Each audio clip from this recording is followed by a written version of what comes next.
I crowd surf. I show my ass. I flash Literally, people. Yeah, literally show your I ass. moon people. I flash. I'm like shotgunning the beat. Right. I'm really like when I'm telling you like I'm a metal chick. Like Right. I like give me some darts, some beer, some maybe some Black Sabbath, and I'm ready to go.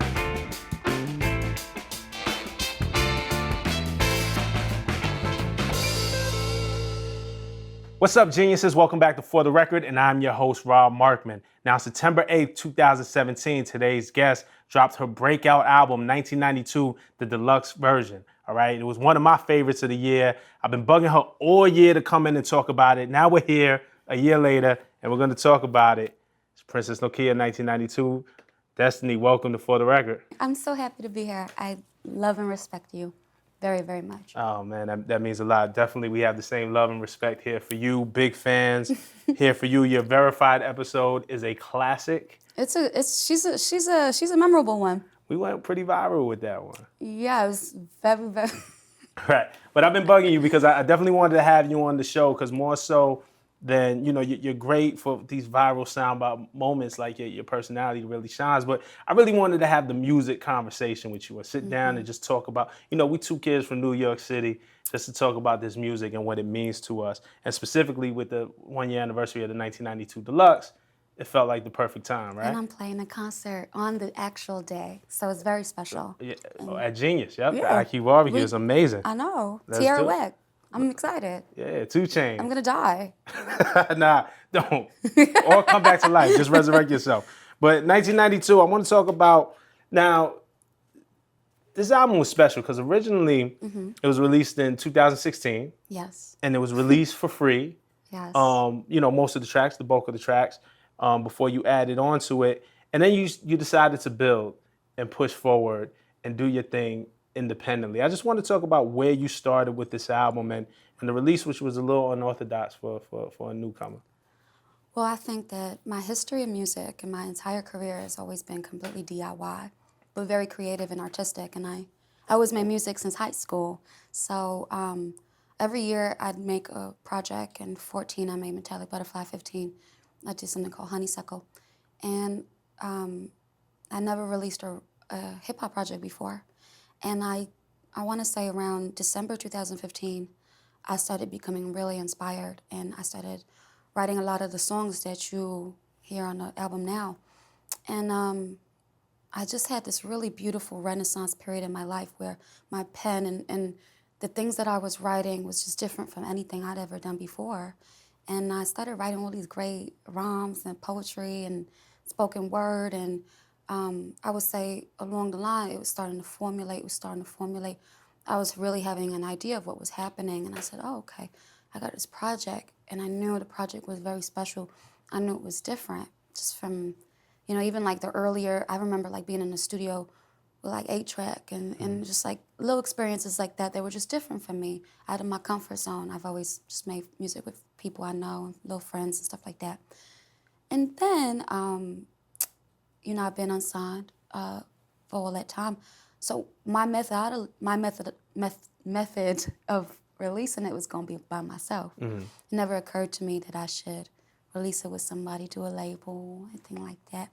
So I had financed my entire project. I financed it. I did the website. I directed the videos and was doing all this stuff. And then I had Wiki, who I worked a lot with in Red King. He's amazing. I made a project in his house, and he executive produced it. So it was very New York. It was very young, like youth, art world, kids, like that kind of life. And we did it in the house. We had a lot of fun doing it.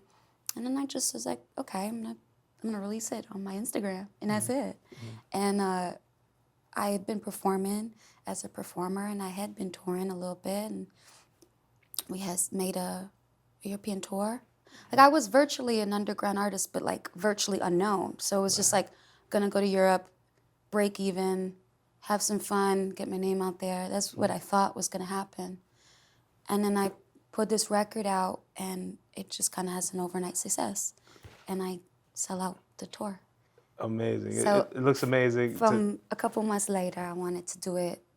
Just I just want to do it the right way, and I wanted to distribute it properly so it could reach the world. You know, one thing. First of all, I love the cover. When I saw your album covers are amazing. When I saw the 1992 Deluxe album cover and just you on the basketball court, I was just like, it just fucking reminded me of New York and growing up in New York and playing in the park. And then when I saw A Girl Cry Red and you on the cover and White Castles, I got really hungry because I also feel like that's the New York thing. You know, we love our murder burgers. We do. But I wanted to just pull. Do you have them? Yeah. Oh, cool. Okay. Just wanted to pull them Oh my God, I love and have this. you grab that Alberto one. Vargas, everyone, is the photographer behind this. Now, you put me on to something. Like, these covers are related. This is not Yeah, they look an accident. simultaneously alike. So this is like my my happy-go-lucky, sweet, like angelic, like goofy part kid. You know, like boom, Lower East Side, and then like here you have like it's like Dr. Jekyll, Mr. Hyde, and it's me and the same outfit, but like gothic, and it's like in the Bronx, which is like where goth subculture and hardcore music like really came out of in New York. So you have two of the same person, and it's happy, smiling, and then this is like, fuck you, I hate everyone, everything sucks, I want to die. And they're both New York, like they're Lower East Side, the Bronx, happy, sad, vengeful. You know, like the little accents of like, this is like my calling card, like a oversized t-shirt over a long sleeve. It's like so New York, you know, yellow red bastard. So you've got like the kind of like the blue and the red, the blue and the red, and it's just I don't know. It's just like it's like a Gemini. This is my Gemini. That's dope. Both sides of me. So yeah, Slipknot also is a great band. Super dope. I don't know. You gotta put me on the Slipknot. You gotta send me the Slipknot album that's gonna put me on. Blistering Excess. People Equal Shit is the great album. Okay. This is ill though. This art is ill. I definitely love you create with intent and purpose. Yeah, those are my old eyebrows. I learned how to do them. You can see them. You see old brows, new brows. It's a moment. She's blossoming everywhere. You see this hair? It's a moment. Just kidding. Just kidding. Is it the same wig? No. Listen. I got a good wig for this one. This one's like track. Oof. I'm a work in progress, and I love it. Here you go. There you go. That's love. All right, let's talk about, because you had, some people, and it's nothing wrong, the underground aesthetic, the do-it-yourself aesthetic, the independent hustle. There's some artists who do it and because they really love it and they're real artists, and there may not be very much attention from the major label world, right? Yeah. And that's fine. Totally I know for cool. a fact, there's Totally nothing wrong cool. with that. Yeah. But what I want to differentiate is that because you set out on the mission and you stayed there because you had major label offers. I know you did Since high school. because labels were calling me. They love me. After you came to Genius, they were calling me to get in touch with you. And I'm not going to say what labels there was, but people were calling me to offer me deals to offer to you, and I'm just like, Yeah, I get deals offers all the time. I'm actually quite privileged with that. I guess none of them have ever been appealing to me. right. Well, what is it about? We also had this other conversation about in the music industry, there are standard, tried and true measures of success, right? A gold and platinum record. Yes. A good feature. Billboard, the feature, the cosign. Cosign. A hit. Yeah, radio. Like these are kind of traditional Placement. methods. Yeah. Yeah. You haven't really had any of these at all, but you define your success a whole different way. There's no doubt about it that you have been successful. And I feel like you're giving us and helping to give us new measures, and artists coming after you that they have new targets to hit, that it's not just if I don't make the Billboard, I'm nothing, because that's clearly not true. Well, I think that, I don't know. I think like, I see beyond rap. I see the world. I see art world stuff. And I kind of always knew that those are not my strong points and they're not my high points. So I worked around them. I've always said that my art is very special to me because it's me making my disabilities beautiful. You know, was never the best singer, was never the best performer, the best rapper, the best writer, but I love it so much. I keep working on it and love it so much that I just make it work no matter what. And I guess that in the terms of like defining success, yeah, I've never had a major label push me. I've never had any type of acknowledgement, cosign, any of that. But how we redefine success, I think, in this kind of just colorful generation is that we make things happen for ourselves. And there's other ways to be lucratively successful. There's other ways to be globally successful without the trials and the tribulations of what the cookie cutter way or the conventional way. And I'm not a conventional person. I'm not a conventional rapper. I don't fit in anywhere that I go. So I don't think that my career would have been conventionally successful. So I think it just only makes sense because it's just me, like me. Let's talk about and you know, just a couple of weeks ago, I sat with Nicki Minaj and then we talked about Love her her. as a lyricist and you know just a woman, you know, fighting for her spot in rap and in hip hop I know what as an that's artist, like. right, and as an MC. You And I'm sure you fight your fair share of battles as know, well. yeah, me But too. you know, also what you're showing women, I think, in hip hop, not only are women artists, you know, just as good as men, could rap just alongside men, but as a business, like you're running your business. Like I think you're showing women also a whole new kind of approach that you don't need the major Yeah. label. You don't need like you could really be on some independent. And not say that there aren't other independent women artists out there, No. but you know, every time we think of a woman in hip hop, we think of a machine, and maybe we should stop thinking about women Well, that way. I think that God made me the way I am, and a lot of people don't understand me. But I think that's just because my light just shines very bright. And I think that, you know, God made me the way I am. He made me very unconventional. So everything that I do in life, I suppose, is just going to be unconventional.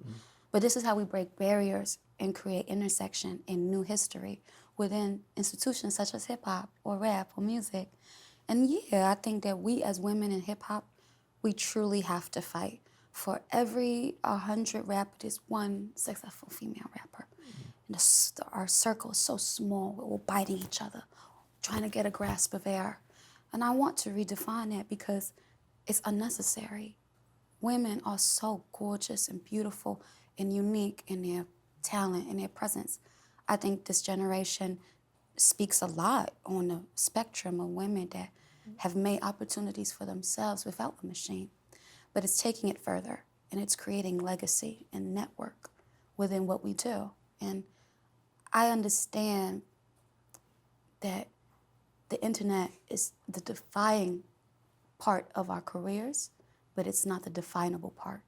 So for me, I think my intention is to really build something offline that's highlighted online, yes, of course, but it's really creating, you know, a new form of nuance. And I guess, yeah, I believe in empowering myself. I believe in breaking down doors. I believe in, you know, doing things that people say is impossible or you can't do, and kind of being like, I did it anyway.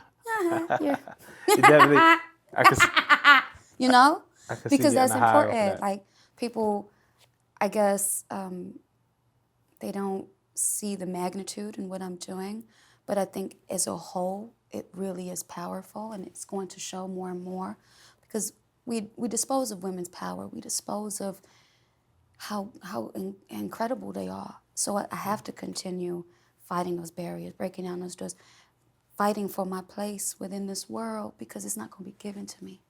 I have to take it. I have to love myself because ain't nobody else going to love me up in here, you know? That's why I love myself so much. And that's why I'm a champion of myself. And even if I'm standing alone, I'm still standing, which is the most important thing, I think.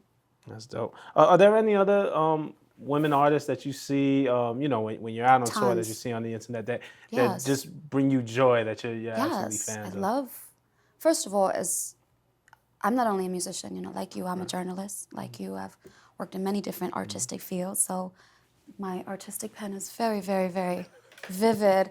And I had the radio show, Beats One, Yeah. Voices in My Head. Yeah. I love talking about music, and I love talking about female music. I love the nuance of a lot of female rappers.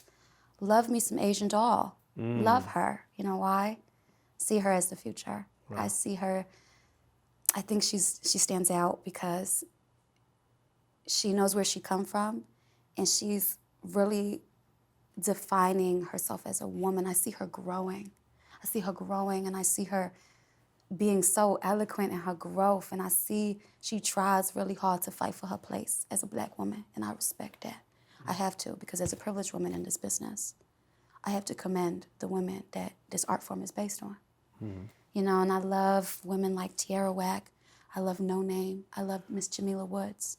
I love the soulful women that create power, empowerment, magic, beauty. These are poets. You know, No Name. Oh my God, like she's a genius. Yeah. Jamila Woods, a genius. Tierra Whack. I honestly think Tierra Whack is truly one of the best things that has happened to hip hop in a long time. Yeah. Whack World, one of my favorite albums. You know, this is the music that make me feel good, make me empowered. You know, I am living. You know, and I'm happy, very happy, and I say this purely and genuinely, very happy to see women of color take their careers into their own hands and make it and have.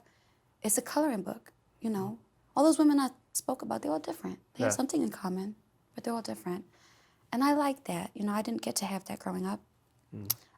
Growing up, I discovered Nicki Minaj on MySpace. Right. And that was the biggest thing for me. When I heard the Warning. Oh, the Warning freestyle. Yeah.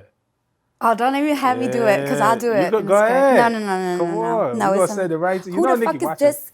12:45 in the night while I'm watching the fight, looking at the phone. It's no name in sight. Blocked, I knew just something wasn't right.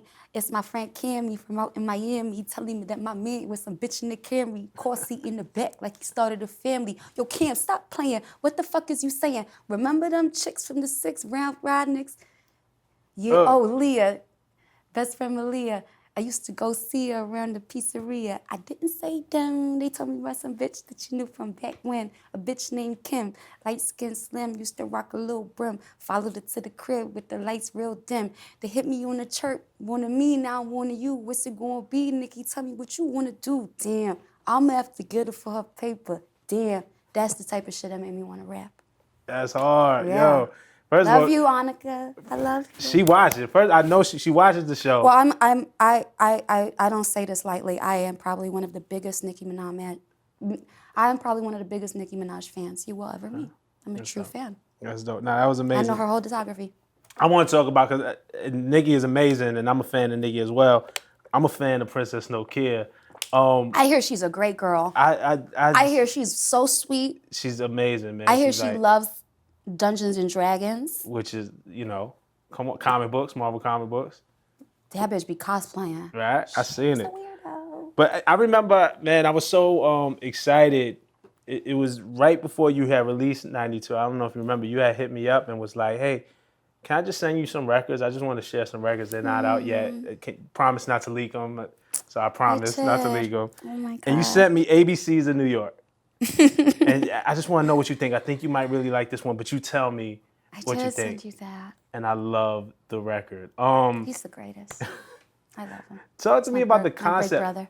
I want to go like when the idea of ABCs in New York came to you, because it kind of reminds me of like the dope concept records that we used to get in hip hop, like when Papoose did, you know, Alphabetical Slaughter and It was things like inspired that. by that. Was it? Was Yes, it it inspired was. by Papoose? Yeah, But you took it to the next level, and it wasn't just the alphabet. You said, okay, I'm going to put key things in lot New of York City things, yeah. in it and run down New York City A to Z. So talk about that. I think it was, so I'm a New York rapper, I'm a poet, and I think that the spectrum of how we see New York rappers is like very broad. And I'm like 1970s, 80s New York, art girl, Madonna Basquiat girl. You know, I'm the Ramones at CBGB's. I'm also Uptown, Bronx Boogie Down, Savage Skulls. I just have the way I see New York is very, very unique and very special. And I really represent all those cliche, amazing things about New York. I just want to write a song that really touched upon, like it looked through my eyes of all my influences. Uptown, the Bronx, downtown, art culture, black folk, white folk, Spanish folk, Puerto Rican culture. These amalgamations of all these different melting pots that have made me who I am. I am multidimensional. I'm multi-raced. I was raised by multitudes of people. So like, A is for the apple, take a bite and spit it out. B is for bodega, eating on your mama couch. Blow bazooka with a Puerto Rican chula. Says she working in the city and she getting moolah. So it's like I thought of like Saturday Night Live, and I thought of like some Italian guy in fucking Bensonhurst, like with some Puerto Rican chick, and he's like, yeah. And she's in the city in Manhattan working or something. And it was like CBGB's baby sneaking Blondie through the back. I just thought of Debbie Harry sneaking through CBGB's. Or D is for the downtown kids that's hitting licks. Skater boys in the park trying to fuck some white chicks. I grew up with all the skaters. Avenue A, 12th Street Avenue A, Tompkins Square Park. And I see all the boys trying to like, mess on the rich girls from the Upper East Side and stuff like that. G's for the ghetto girls in rainbow clothes, baby hairs and well done toes. Single mothers carry those. All my best friends are all single mothers. We all in the hood. We all in rainbow. And that's what you talk about. So, you kind of got to be from New York. It's everything. Rainbow clothes is not multicolored clothes. It's the store Rainbow where you go to get your fit from. Jehovah's Witness at your door, acting like nobody home. How many times have we been waking up by the Jehovah's Witness asking if they can speak to us and putting a pamphlet under the door? My mother said I can't answer the door for nobody. Cut the TV off. Cut the TV off. Nah, but it's dope. Everybody's like this, like it's Right. DEFCON 1. It's so ill though, but because you never hear this, and over here at Genius, like I'm just kidding. we study rap, you know what I'm saying? And me as a historian of it, she's killing herself right now. But I never heard this side. Listen, it's definitely kind of a New York thing like we seen growing up, and it's no disrespect to anybody, but it's a refreshing take. I've never heard 50 Cent necessarily rap about that, or Nas necessarily rap about that. And these are things that they've been through, I'm sure. The way you just pulled it together, again, gives like a 360 view of what it's like growing up in New York. I think my narrative is very different. It's, we've had great Puerto Rican rappers from New York. Yeah. I'm a big fan of Hurricane G and La Bruja. Yeah. And those are, and my lyrics are just like theirs. Yeah. I didn't start anything, They've been called themselves Brujas and Yoruban priestesses. Like 50 Cent is first of his kind, Nas is first of his kind, Big Pun is first of his kind. There's amazing New York rappers. And Princess Nokia is her own kind. She is a geeky punk girl from Harlem, like with the shits, and that's just like, Princess Nokia is special to me because that visibility is there. Everybody had their own flavor, everybody had their own style, something that made them special. And I guess songs like ABCs in New York, Goth Kid, Receipts, Tomboy, they're the Princess Nokia of the rap world. Goth Girl was dope to me too, because it also kind of foreshadowed your project that came after 1992 Deluxe, was A Girl Cried Red. A Girl Cried Red. It's a great project. So it was dope because you were painting pictures that on Goth Kid that I didn't expect you to paint. It's to premise that I grew up like really gothic, and I grew up being really separated also from that world as well, because my interests and my music tastes were always very alternative culture. But I've always kind of been like a basic Spanish girl my whole life. So I dressed differently, but at the same time, there was times where I didn't want to wear all that heavy stuff, and I just preferred to wear hoops, ponytail, Nikes, just keep it simple. And I do that now, and I was like always considered too ghetto for like my goth boyfriends and like that kind of like spectrum of subculture, like you're too white for the black kids, you're too black for the white kids, all that kind of stuff. And I think that Goth Kid is like when I say I'm goth as fuck even when I'm not in black. Gothic is the pain you feel and not the clothes that's on your back. It was like to really just define this like crazy, psychotic, sociopathic nature I have. And all the stuff that I've been into, like comic books and rock concerts. And I grew up loving comics, cartoons, anime, and rock bands. Let's talk about another thing I want to talk about, man. Music. Like, you redefine, like, your feminist energy is amazing. Just to hear you, like, on records like Tomboy and just like my little titties and my fat belly, like a chant. Like, I don't have to fit into whatever mold that you expect me to fit in. This is who I am, and you carry yourself I don't give as a sexy fuck. as anyone. You know what I mean? Where do you get that confidence from? And not only to feel that way, man, but you like chant it. Like, it's a part of the music. I get, and I guess where that really will come from, Rob, is like feeling left out my whole life, right? Like even in the Genius interview I did before, I have something that's been miscommunicated, and I take so much, like, I just started running with this because growing up in New York City, high school, people was not very the nicest, and people was not very the nicest, and our women naturally are very voluptuous, gorgeous, vivacious women. I look like a little stick, and a lot of men used to be attracted to me and would upset other women, and they would ask, why are you attracted to her? How could you be? She looks sick. She's fragile. She looked like a boy. I've been told my body looked like like a young boy, all that kind of stuff. And it's just like, honestly, the biggest fucking punk rock thing to just be like, this is, I mean, like, and taking that pain, taking that bullying, taking that people calling me ugly, I was like, well, I don't understand. And taking that and just being like, nah, I'm fucking lit. Right. I'm cool as fuck. I guess I don't know, I'm a bitch that just don't care, I care, but I don't care. And I guess my strong points, how I can exude my confidence, is making fun of myself and taking the things that I never really liked about myself, that people didn't like about me, and putting them back in people's face. And that's the most punk rock thing you could ever do. I remember Kurt Cobain people used to call him a faggot, and he used to purposely act gay in front of people to rile them up and to upset them, because that was punk rock, It was getting a reaction out of someone that was going to make a reaction out of you anyway. Right. And it's like pushing back that conformity and pushing back and just poking fun at conformity, society, I suppose. So I just be like, yeah, I'm a feminist. I'm a loud fucking bitch, Like, I go into spaces and I demand respect. I demand attention. I demand my place at the table.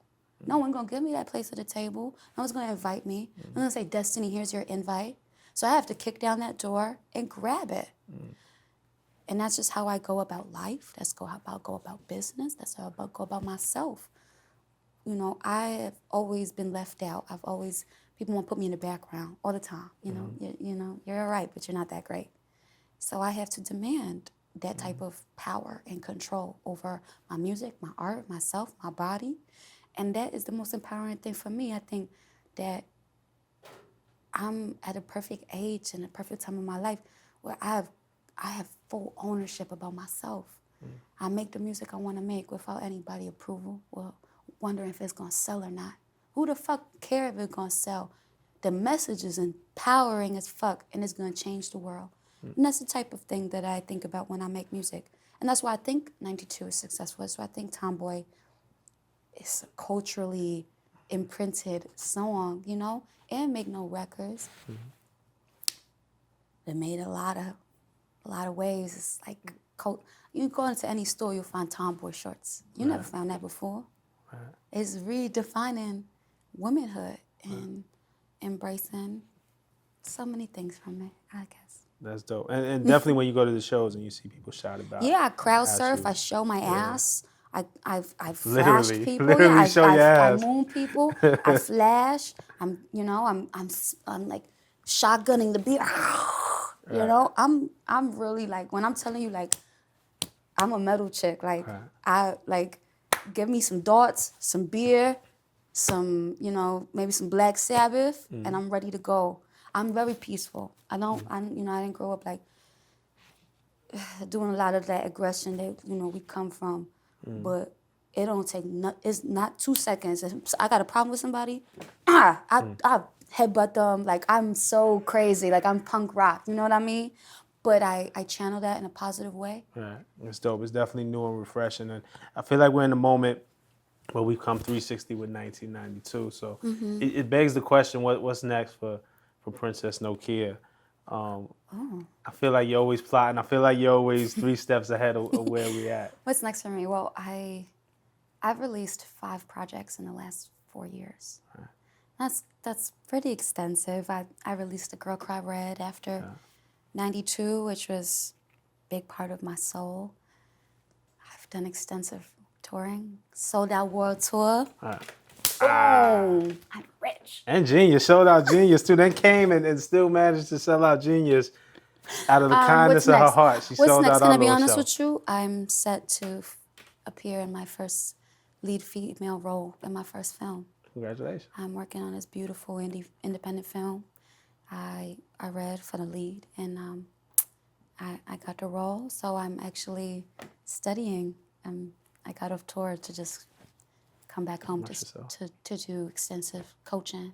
So my life is like, it's always in the arts, always in the arts, whether it's doing radio, acting, television. I've been doing a lot of like television voiceover, acting, auditions. I like acting. I'm an actress, so I'm acting simultaneously. Now I have the time for it. I can dedicate myself to acting the way I want because I'm a serious actress and I want to train myself as so. But musically, what's next? Something amazing. Yeah. I truly believe that the next project that I do is going to be incredible. I'm a really talented woman. I can actually sing and kind of play instruments, but not that well, so I don't do it. You're gonna see performance in a way you've never seen. I'm gonna be challenging myself to perform and write and work in a way that, wow, that's a powerhouse. Like I look to women like, I'm not gonna say nobody, but I look to powerful women who've created long legacies, and I only look forward of getting older. I don't feel like, I feel like music stigmatizes age and women and hip hop and stuff like that. Absolutely. Jennifer Lopez didn't release on the 6th, she was 30. Wow. Beyonce didn't release Single Ladies until she was 26. Right. I feel like I'm only getting better with age, and then my talent is only growing and the things that I'm capable of. So I need a little break right now because I've given so much of myself to this world. Right. I've given myself 10 times over, I need time to collect myself as a person, work on my craft, work on music. I don't feel like it's necessary to always be hot, I don't want to compete with things and feel insecure. So I'm going to just be taking a lot of vocal classes, some piano class. You'll see. It's going to be amazing. I guarantee you it's going to be amazing. It's going to be amazing. I can't wait. But I don't know. I changed my mind so much. I probably might drop a single next week. I don't know. I can never, things just kind of happen. I plan things strategically like a business person. But I guess the greatness about Princess Nokia is like, put out a classic hip hop record that changed the world. Emo record after it. Right. I just do things because I want to. Right. I don't do things because I have to. That's dope. Sometimes it confuses people, but it makes me happy, and it's brilliant. And I am a genius, and I know that. So you are absolutely a genius. Princess Nokia Destiny, thank you for coming for the record. You're welcome back anytime. I'm Rob Markman. Join us next week. Peace.